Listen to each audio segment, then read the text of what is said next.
Jacques Neria, ancien officier des renseignements militaires, bonjour. Merci d'être avec nous en Israël. Avec cet accord, on s'attend malgré tout aux pires manipulations du Hamas. Écoutez, comme on connaît notre ennemi, il est capable de tout. Il est capable de changer son avis de minute en minute. Et puis, il faut tout simplement arriver en fait à l'échange pour croire que ce deal entre nous et le Hamas va être effectué. Le problème est le suivant. Les enfants, tous les enfants ne sont pas aux mains du Hamas. Il y a des enfants qui sont avec le djihad islamique. On l'a vu déjà dans une vidéo il y a quelques jours. Il y a au moins un enfant qui est là-bas. Et donc, ce qui fait que tous les enfants ne seront pas libérés. Donc il faut prendre ça en considération. Et de plus, Hamas avait demandé 5 jours de trêve, et puis on est d'accord sur 4 jours de trêve, ce qui veut dire que finalement il y a moins d'otages, que l'on pensait. Et pour cela, je dirais, il faut s'attendre aussi à de grandes surprises. La grande surprise est la suivante, c'est-à-dire au bout du 4e jour, Hamas nous annoncera qu'il a encore 10 autres otages à nous livrer, donc ce qui équivaut, 10 otages équivalent à un jour de trêve supplémentaire. Donc on peut jouer ce jeu-là avec le Hamas jusqu'à ce qu'il termine, je dirais, tous les otages qu'il a avec lui. Donc, en principe, on peut ajouter à cette trêve des journées et finalement arriver à une situation où, je dirais, du point de vue politique intenable, du point de vue israélien, on ne peut pas continuer puisqu'il y a des otages qui arrivent et on peut pas commencer une offensive militaire parce qu'il y a encore des otages qui doivent arriver. Donc, on est bloqué de tous les côtés et il faut comprendre ici qu'il y a une situation très difficile et je dirais, et je ne plains pas le preneur de décision ici. Il faut tout simplement jongler avec un adversaire qui est implacable, qui est tout simplement brutal, qui est complètement un monstre. Et comme son nom le signale, il est si noir, il est tellement noir, ce si noir-là. Parce que justement, on le rappelle, c'est un accord particulièrement déchirant qui va séparer des familles, qui va laisser des hommes, des pères derrière. Il y a déjà des dissensions entre les familles des otages. Pourquoi est-ce que c'est vos enfants à vous et pas nos enfants à nous? Pourquoi est-ce que ce n'est pas nos parents? Imaginez maintenant, on parle des mères et des enfants. Maintenant, à supposer que cette mère a été tuée pendant le 7 octobre. Donc c'est le père qui accompagne les enfants. Il va être séparé de ses enfants. Les enfants vont revenir, il n'y aura personne pour les accueillir. Ce sont des drames, je dirais, des tragédies qui vont se passer devant nous et malheureusement, c'est le cas que nous devons traiter. Il faut tout simplement, comme l'a si bien dit Olivia, il y aura des psychologues qui vont accompagner tout le monde. Enfin, elle en parlera tout de suite. Mais c'est une situation très difficile pour Israël. Et je dirais, il y a naturellement beaucoup de critiques concernant cet accord-là. Pourquoi est-ce qu'on s'est arrêté maintenant? On aurait dû continuer sans la pression militaire.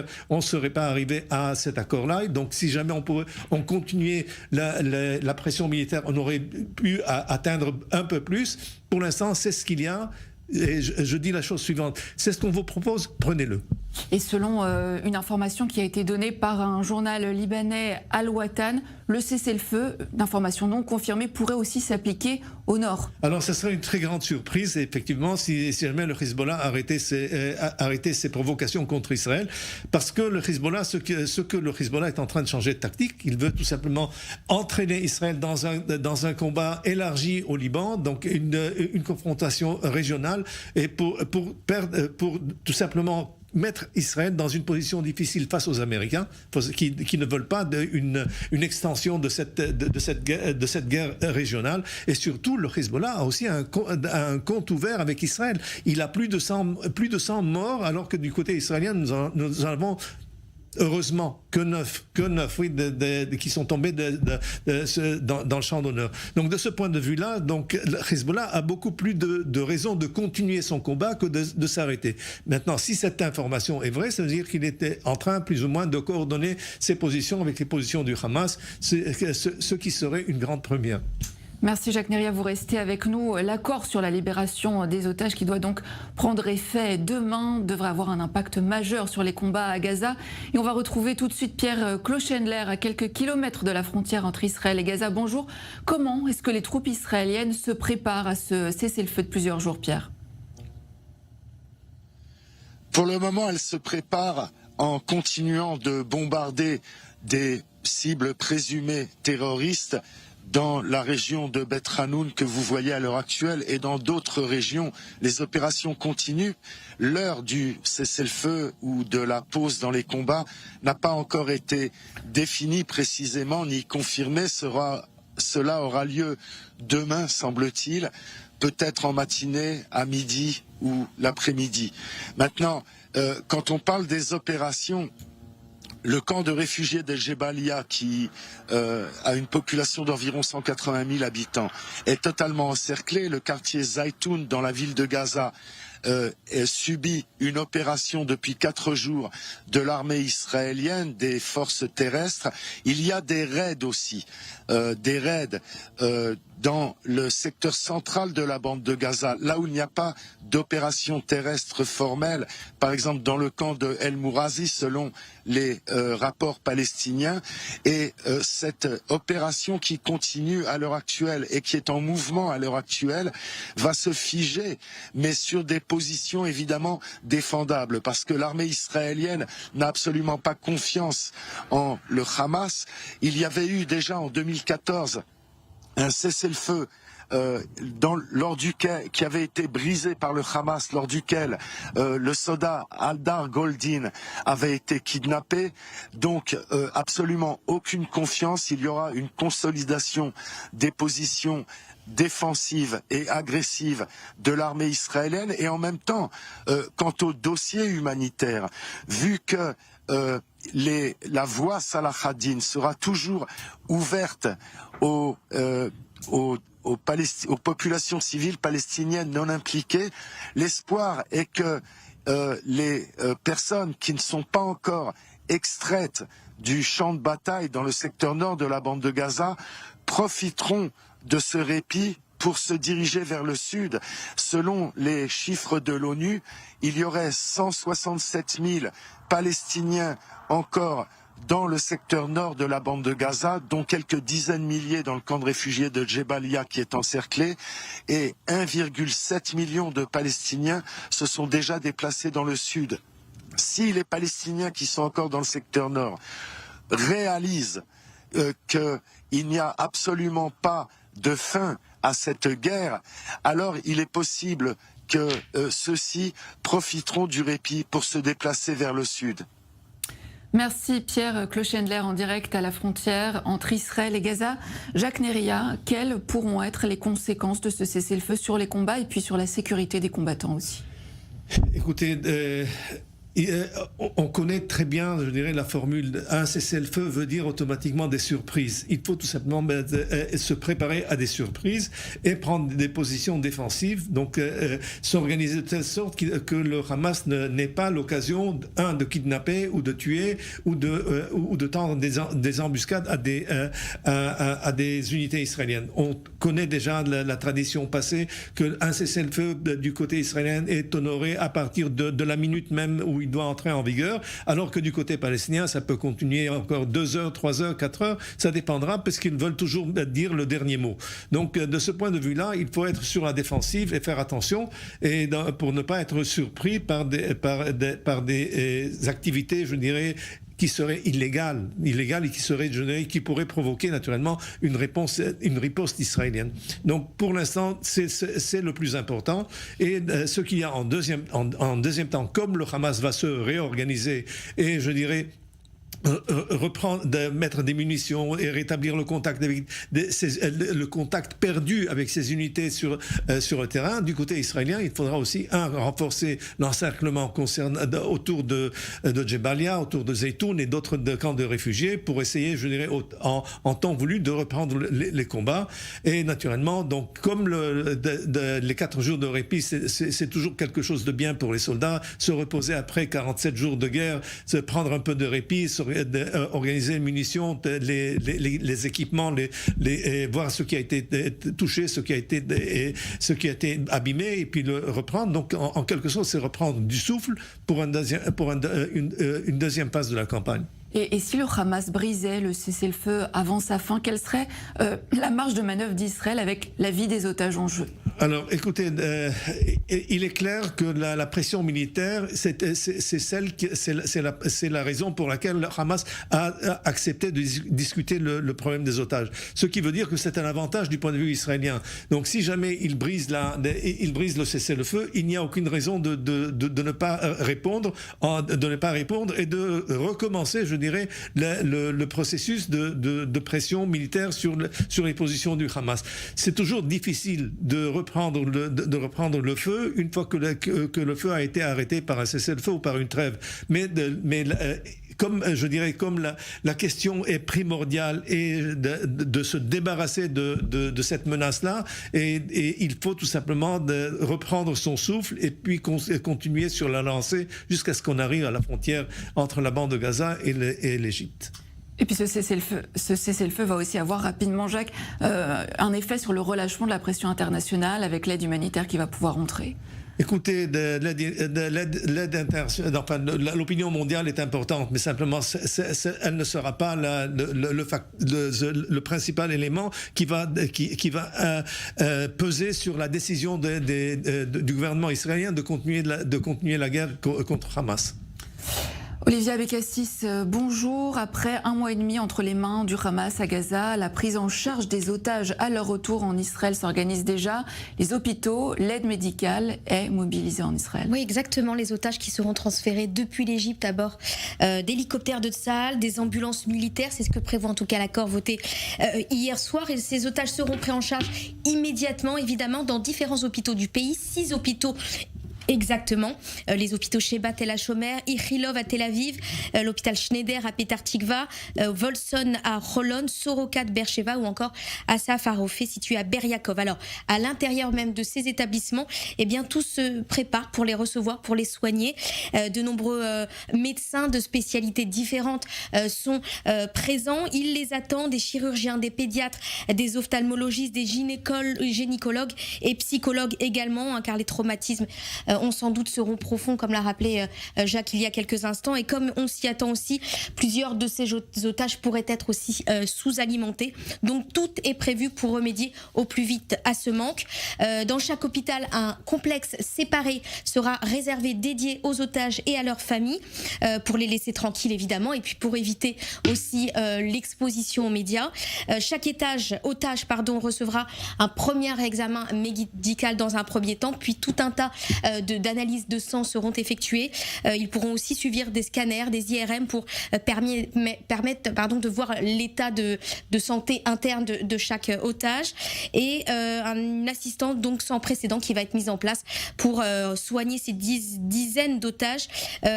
Tout cela évidemment sous la supervision du ministère de la Santé. C'est vraiment tout un système de soutien qui va être mis en place après tous ces examens. Oui, puisque une fois rentrés chez eux, eh bien, ces otages vont être encore suivis évidemment par leurs médecins auprès des caisses d'assurance maladie, un accompagnement médical, mais aussi, on l'a dit, psychologique, une aide sociale évidemment. Les professionnels ont d'ailleurs une formation spécifique pour accompagner ces otages. Et dernière information, Johanna, concernant les groupes d'otages qui resteront encore dans les mains du Hamas, eh bien, il faut savoir que d'après encore l'accord voté hier, des visites de la Croix-Rouge seront possibles auprès des otages qui recevront donc sans doute des médicaments.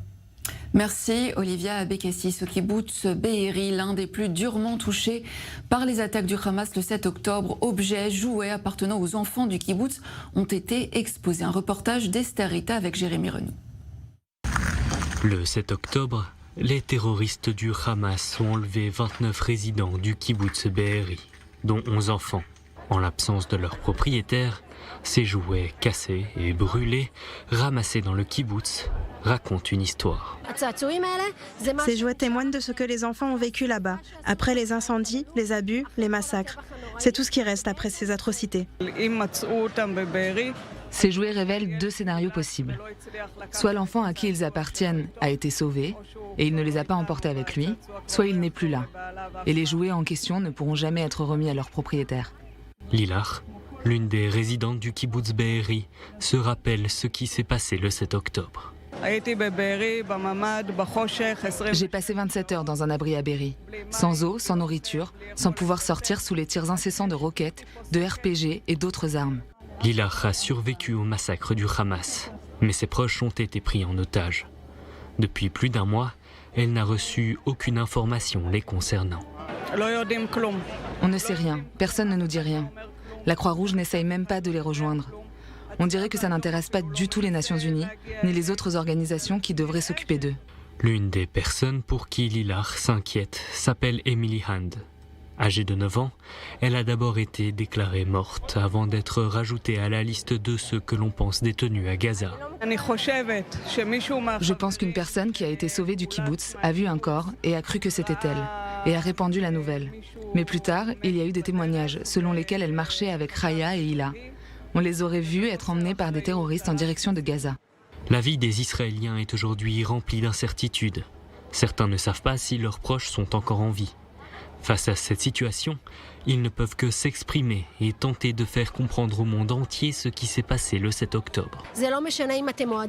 Peu importe que vous souteniez Israël ou non, il s'agit d'être humain et de soutenir l'humanité. Notre message s'adresse à toutes les mères, à toutes les femmes du monde. Comment peuvent-elles poursuivre leur quotidien en sachant qu'un bébé de 10 mois a été kidnappé et qu'il est seul, en captivité entre les mains du Hamas? Pour nous ici, c'est impossible de reprendre une vie normale. Le monde doit comprendre qu'on ne peut pas rester silencieux. On ne peut pas continuer à fonctionner quand des enfants sont retenus en otage. Aujourd'hui, ce sont nos enfants. Mais demain, ça pourrait arriver à n'importe quel enfant dans le monde. Ça pourrait être le mien, le vôtre ou n'importe quel enfant à l'étranger. L'organisation Free Our Kids s'active pour entrer en contact avec des ambassadeurs et des organisations internationales. Chaque jour, on envoie des lettres à la Croix-Rouge, à l'UNICEF et aux Nations Unies pour qu'ils entendent notre appel. Et après l'événement d'aujourd'hui, on va aussi envoyer des photos. Tandis que les autorités israéliennes s'efforcent de ramener les otages, elles font aussi leur possible pour rappeler au monde le droit d'Israël à se défendre. Malheureusement, les gens ne comprennent pas ce qu'il s'est passé ici. Ils essayent d'oublier, mais nous, on ne peut pas oublier ni pardonner. Nous sommes tout à fait légitimes pour vaincre le Hamas. Cette organisation terroriste doit disparaître, non seulement pour Israël, mais aussi pour le reste du monde libre. Les habitants du kibboutz Be'eri n'étaient pas les seuls présents lors de cette exposition. Des voisins d'autres kibbutzim du sud ayant survécu au massacre les ont rejoints. Ce samedi-là, je m'entraînais à vélo. Il y a eu énormément de tirs de roquettes, on a annulé le cours et on est rentré chez nous. Sur le chemin du retour, on est tombé sur 15 terroristes allongés sur la route, qui ont ouvert le feu sur nous. J'ai eu l'impression de me retrouver dans un accident de voiture. Les vitres et un pneu ont explosé et mes oreilles bourdonnaient. On a fait demi-tour et ils ont arrêté de tirer. Le père de mon ami est sorti et a même crié « Soldats, ne nous tirez pas dessus !» Au début, on a vraiment cru qu'il s'agissait de soldats israéliens. Itaï et ses amis ont réussi à s'échapper et à être soignés. Pendant ce temps, ses parents se sont réfugiés dans leur abri en sachant que leur fils était blessé et qu'ils ne pouvaient rien faire pour l'aider. Ils ne pouvaient que garder espoir. Nous avons vécu un miracle ce Shabbat, car Itaï n'a ni été tué ni kidnappé. Mais malgré tout, pour nous, habitants de la région, ça reste important que les otages soient ramenés. C'est une priorité. Les habitants des communautés du Sud vivent dans l'espoir de revoir bientôt leurs proches qui ont été enlevés. En attendant, ces souvenirs sont tout ce qu'il leur reste. Alors que s'intensifient les échanges de tirs à la frontière israélo-libanaise, le ministre israélien des Affaires étrangères active les canaux diplomatiques. Eli Cohen appelle l'ONU à s'engager pour mettre fin aux violations de la frontière nord par le Hezbollah et neutraliser ainsi le risque d'embrasement régional. Shani Guidalia. La situation dans le nord pourrait dégénérer en guerre régionale. L'avertissement d'Eli Cohen à l'ONU est clair. Dans une lettre à l'attention du Conseil de sécurité, le ministre israélien des Affaires étrangères appelle à appliquer la résolution 1701, en d'autres termes, le désarmement total du Hezbollah. Pour le maintien de la stabilité régionale et pour éviter une nouvelle escalade, la prochaine discussion du Conseil de sécurité de l'ONU doit adopter une approche complètement différente pour mettre fin aux violations dangereuses du Hezbollah et d'autres organisations terroristes à la frontière. Dans la même lettre, Israël prévient que les provocations du groupe terroriste dégénéreront en conflit régional si la force Radouane maintient sa présence à la frontière et si la FINUL n'utilise pas pleinement ses capacités pour empêcher toute présence militaire au sud du Litanie.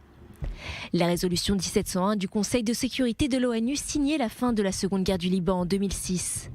Elle comprend le désarmement de toutes les forces armées non étatiques au Liban, la cessation totale des hostilités, le retrait des forces israéliennes du Liban et l'extension du gouvernement libanais à tout son territoire. Ces clauses de la résolution n'ont jamais été appliquées et le Hezbollah est devenu une milice terroriste lourdement armée. Elle affirme disposer de 100 000 combattants et posséder un arsenal de 150 000 roquettes et missiles de précision. Jacques Neria, est-ce qu'une intervention diplomatique de l'ONU aurait la capacité de faire respecter cette fameuse résolution 1701 par le Hezbollah ? Écoutez, il faut oublier la 1701. C'est un refrain qui revient tout le temps. C'est une résolution qui n'a jamais été appliquée. Se fier de nouveau sur la finule ne veut rien dire. La finule, depuis 1978, n'a fait qu'entraver les activités de l'armée israélienne. Au lieu d'aider, ils se sont mis entre nous et les terroristes. À l'époque, c'était les Palestiniens. Maintenant, c'est Hezbollah. Et la preuve, c'est qu'ils n'ont pas réussi à forcer Hezbollah à ne pas s'établir dans le sud du Liban. Au contraire, donc ce qu'il faut, il faut une nouvelle résolution. Il ne faut pas la 1701, il faut une nouvelle résolution qui soit spécifique sur Hezbollah, citer Hezbollah comme milice qui est une milice illégale, c'est une organisation terroriste et en tant que telle, elle n'a aucun droit de se déployer sur la frontière israélienne et sur la clôture, je dirais, des localités israéliennes. Donc de ce point de vue, le problème diplomatique revient non pas à Israël, il revient, je dirais, beaucoup plus haut. C'est les États-Unis face à l'Iran qui doivent négocier cet accord-là concernant le Liban, et peut-être même avec Poutine. C'est au-delà, je dirais, du conflit régional. Et finalement, quand les États-Unis, et si les États-Unis et l'Iran se mettront d'accord sur le Liban, il faudra que quelqu'un paie les frais de cet accord-là. Ça sera d'abord un dégel des avoirs iraniens, mais c'est surtout aussi des positions israéliennes concernant peut-être le problème palestinien, peut-être le problème libanais, tout ça, les frontières, une rectification des frontières telle que le Liban avait demandé, tout cela, je dirais, aurait un prix à payer du côté israélien. De ce point de vue-là, je ne sais pas si jamais il n'est pas préférable pour nous de s'engager dans une campagne militaire limitée et ne pas souffrir ce que le Hezbollah est en train de nous faire subir. Il faut tout simplement mettre fin à cette comédie. Finalement, c'est une milice de 100 000 terroristes, et avec tout le respect que j'ai pour le Hezbollah, je pense que finalement ce Hezbollah ne peut pas tenir tête à l'armée israélienne, et donc il faut tout simplement imposer une situation où le Hezbollah sera obligé de se retirer de là où il se trouve aujourd'hui. On l'a vu hier, le Hezbollah diversifie ses moyens avec cette fois l'usage de drones suicides au-dessus des zones résidentielles. Alors effectivement, le Hezbollah a employé toute une panoplie d'armes qui n'a jamais employé dans le passé, dès ces dernières années. Ce qui manque aujourd'hui, ce sont les missiles à longue portée, et les missiles lourds, les missiles balistiques, les missiles de haute précision. Et cela, le Hezbollah pour l'instant n'a pas encore employé. Ça pourrait naturellement arriver dans une deuxième phase, au cas où naturellement Israël élargirait la profondeur de ses attaques en territoire libanais. Est-ce que l'avancée de Tsahal dans le sud de Gaza, l'intensification des frappes contre le Hamas pourrait mettre le Hezbollah face à la nécessité d'intervenir plus largement? Alors le Hezbollah avait prôné une tactique qui visait à obliger Israël à déployer une partie de son armée sur la frontière nord.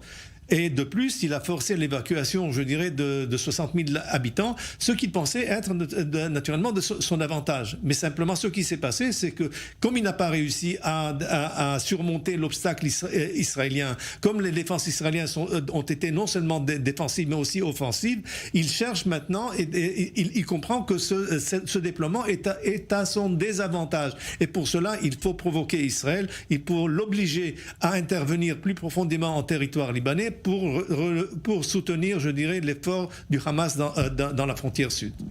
Merci Jacques Neria, ancien officier des renseignements, d'avoir répondu à nos questions.